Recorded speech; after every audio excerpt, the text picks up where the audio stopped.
About 466 million people worldwide have disabling hearing loss. 34 million of these are children. My name is Gloria Milimu, and on this episode of Health Digest, we help you understand this condition that might be affecting your child unknowingly and why doctors insist on early screening to help you communicate with your child better.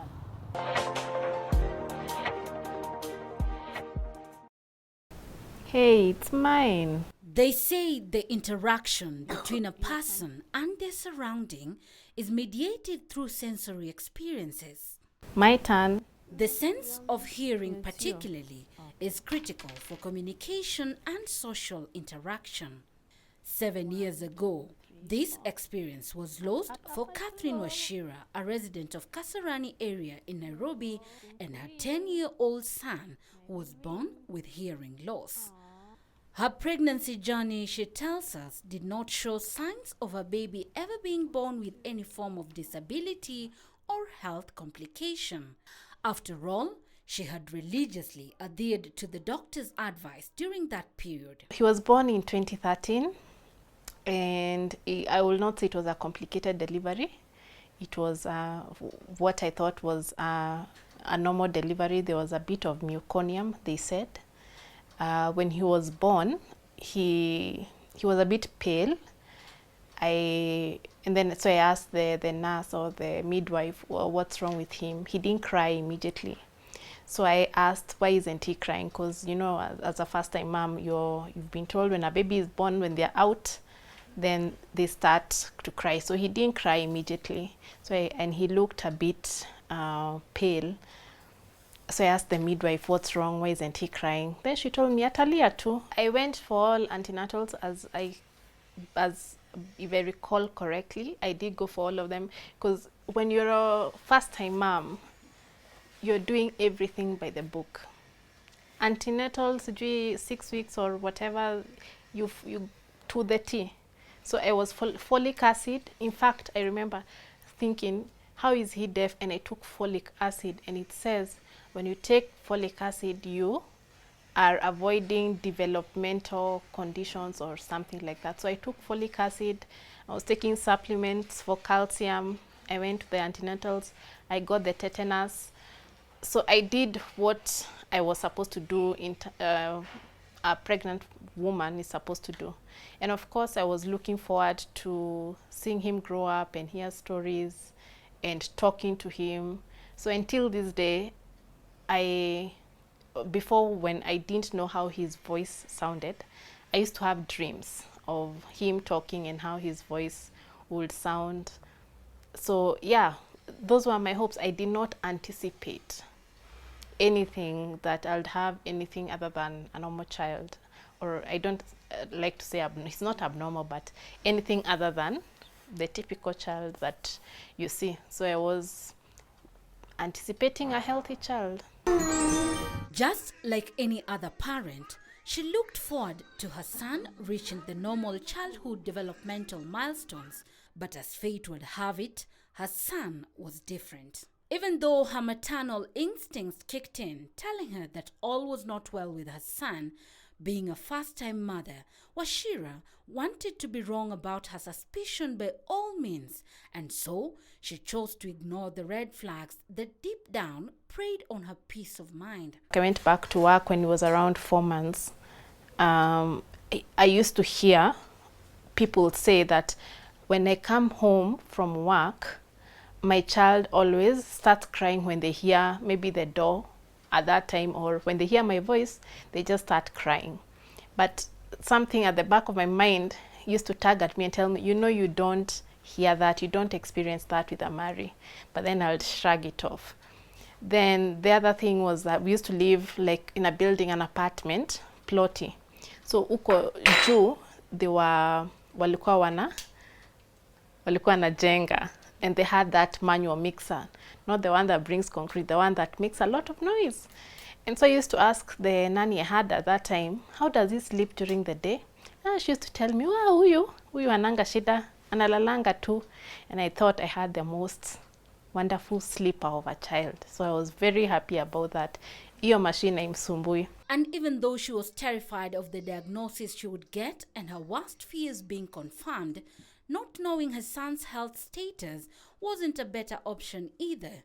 She knew that she had to brave that storm. I went to triage, I walked into a hospital and I said, I think my child is autistic. That was at 9 months. So they sent me to a neurologist. The neurologist ruled out hearing loss, ruled out autism. And so the next step is that you're sent to, I was sent for a hearing test. And so that's where we realized that he was diagnosed with severe to profound sensory neural hearing loss. At a loss, his level was at around 110, 120 decibels. That's the diagnosis, and the recommendation was to fit him with cochlear implants. So yeah, of course, as a new parent, you seek a first opinion that has told you that. You can believe that. You go for a second opinion, the third and the fourth, all giving the same results. Then, so eventually then you start the journey of getting this recommendation that you have been told.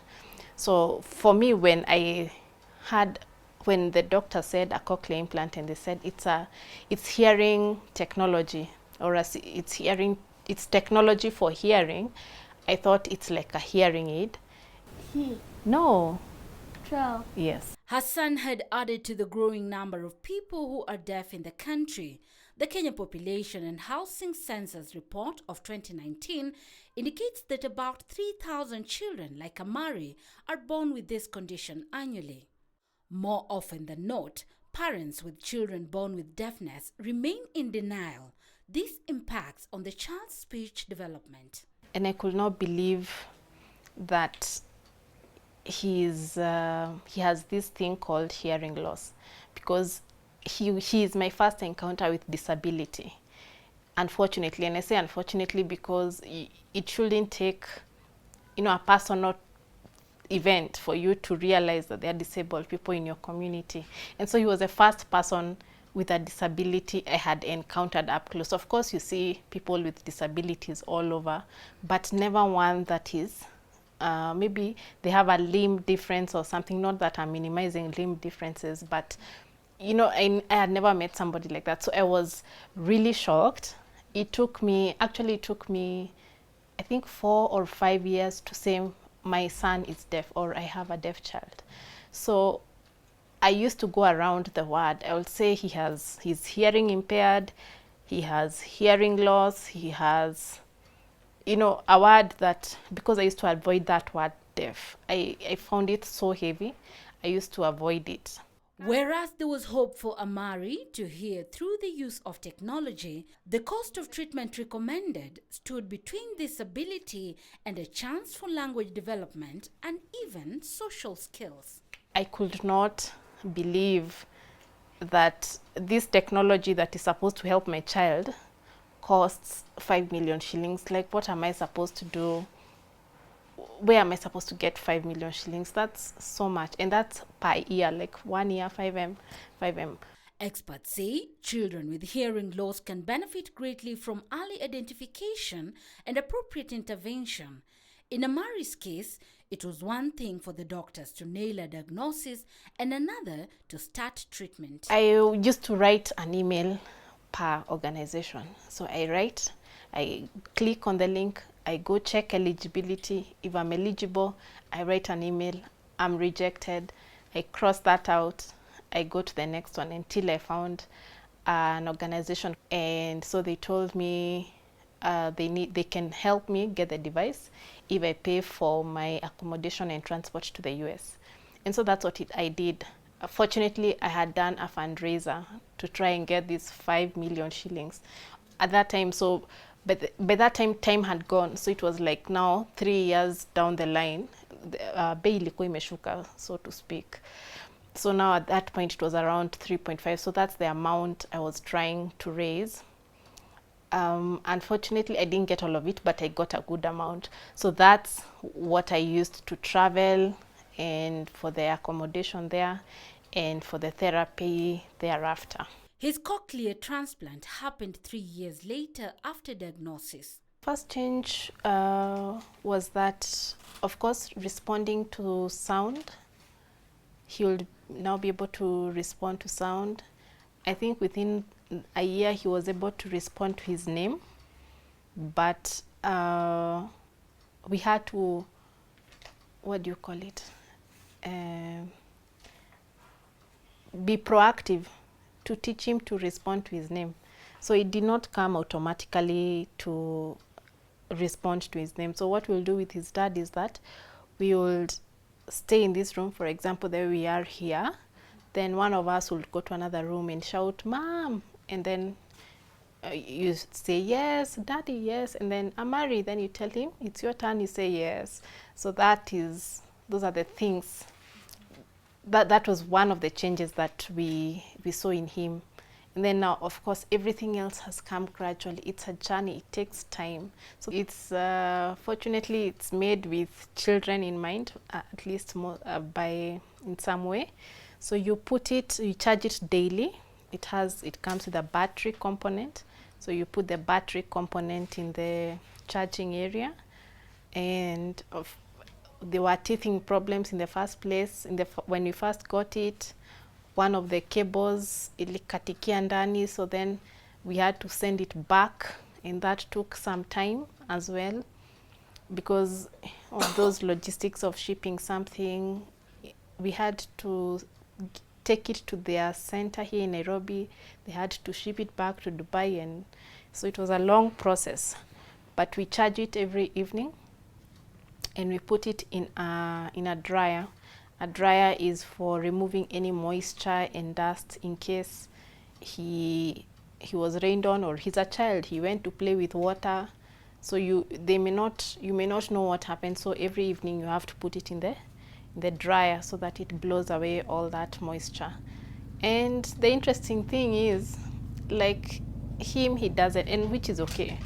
He doesn't know that the device is expensive, or because he's a child.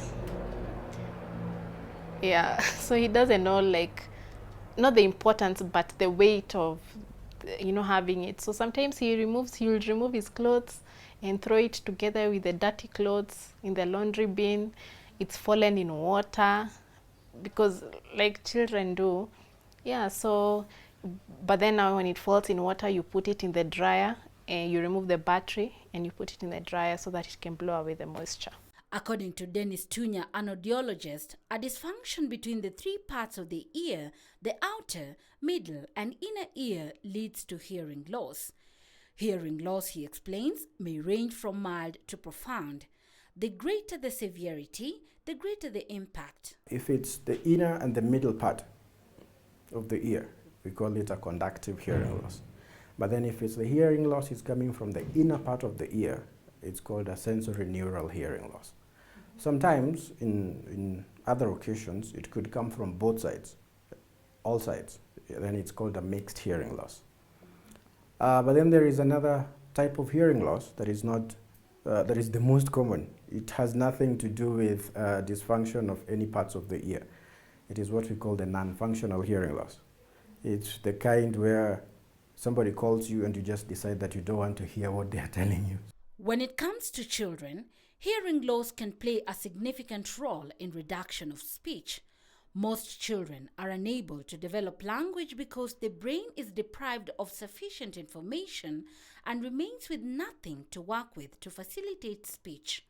He says hearing is key to learning spoken language and is critical for the cognitive development of a child. The earlier they get treatment, the more likely they are to reach their full potential. To help initiate suitable intervention on time, he advises parents to look out for. Mainly, we can categorize them into 2. The first one is congenital, or rather hereditary. This is mostly if the hearing loss is coming from there's a relative, a parent or a grandparent or an uncle or an auntie who has a hearing loss, and then it's within the genealogy, it's within the family line. And then this one, unfortunately, is the biggest cause of hearing loss among children. Okay? 1 out of 2 children who have hearing loss probably are hereditary. Yeah. And then out of this, I think 1 out of 3 of these people present a certain form of syndrome. You might realize that either they showcase Down syndrome or what we call Usher syndrome. Usher syndrome is a genetic kind of disorder where you realize that the child's hearing and sight are affected. Mostly it presents, you might realize that a child has some blue eyes, or you find that they have a certain discoloration in their hair around somewhere here. Yeah, it's not very common, but it's there. So the second cause of loss among children is probably infection from the maternal parentage before birth, during birth, and after birth, or trauma. So whenever there is infection, a viral infection, when a mother is pregnant, she should be able to get it checked in good time, because sometimes the viruses affect the child's hearing while they are still in the stomach. Just to note that the hearing system is among some of the very fast things that develop in a child. By 18 weeks, a child is able to hear as an embryo. And then by 24 weeks, the ears start developing. Okay? By the time a child is born, the hearing is at its peak. By the time we get to 20 years, unfortunately, the hearing starts reducing. So as people grow older and older, the hearing keeps dwindling and dwindling. So that means that we should be able to take care of our hearing. In children, almost 60% of hearing loss is preventable.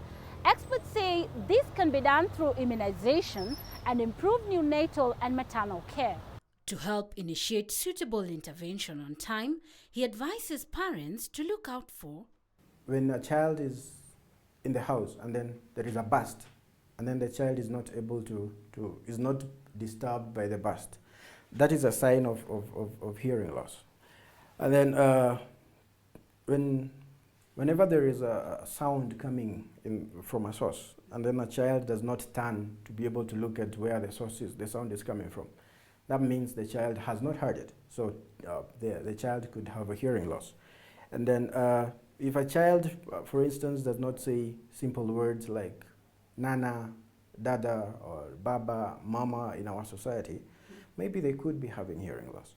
That is when they are still within like 1 or 0 to 6 months. If within that age group, they're still not able to give those simple sounds, maybe there could be something that needs to be looked at. The second cause of loss among children is probably infection from the maternal parentage before birth, during birth, and after birth, or trauma. So whenever there is infection, a viral infection, when a mother is pregnant, she should be able to get it checked in good time, because sometimes the viruses affect the child's hearing while they are still in the stomach.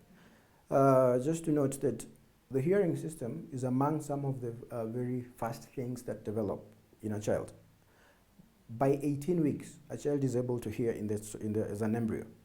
And then by 24 weeks, the ears start developing. Okay? By the time a child is born, the hearing is at its peak. By the time we get to 20 years, unfortunately, the hearing starts reducing. So as people grow older and older, the hearing keeps dwindling and dwindling. So that means that we should be able to take care of our hearing. You realize that your child is not has delayed speech. That means they are not hearing. They could probably not be able to hear. It's an indication that they are probably not hearing. And then you realize that your child is playing music or the TV in an overly high or very loud volume. That is also another indication that they're not hearing. And then if you realize that your child's speech is not also very clear, for instance, you realize that a child is talking, but then some words are not coming out clearly, and then they are past that speech developing age. They're around 5 years, 6 years, but then you realize that instead of saying, for instance, instead of saying sasa, it comes out like shasha, or that means there are such particular sounds that are not reaching to the brain. So it's highly advisable that whenever you come across such instances, you seek for help. Screening for hearing loss should start at an early age, according to Tunya, to help initiate interventions on time. Normally, we advise that a child immediately a child is born, they should have their hearing screened within 1 month, and then a full hearing evaluation within 3 months. Okay, just to be able to make sure that if there is any hearing-related issue, it's sorted in good time. So there is no screening that is being done at birth. So you can see how long it took me, and I realized that 9 months, it took me almost 3 years to arrange all that. So if you had been screened at birth, I would have had more time.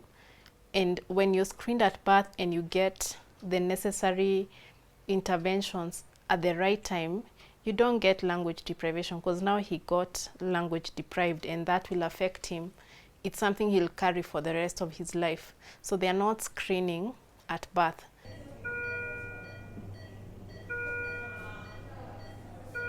Sometimes when a child is born preterm, they're exposed to a lot of noise. Maybe they are put in an incubator.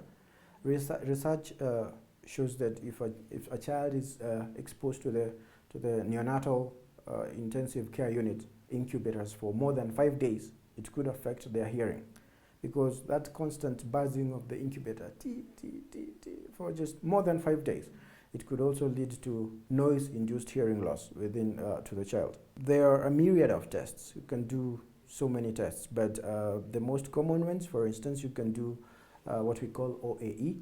It's otoacoustic emissions, just to be able to see if the cochlea is working as it should. There is also the main one, which is called BERA. It tests the auditory nerves, okay, to be able to know the amount of sound that is getting to the brain.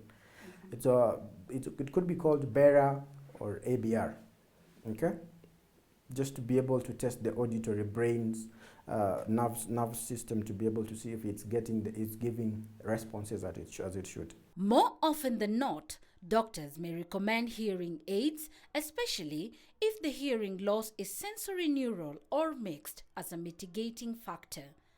Apart from surgery, for those who require a cochlear transplant like Amari, the child can also be taught sign language to be able to communicate effectively.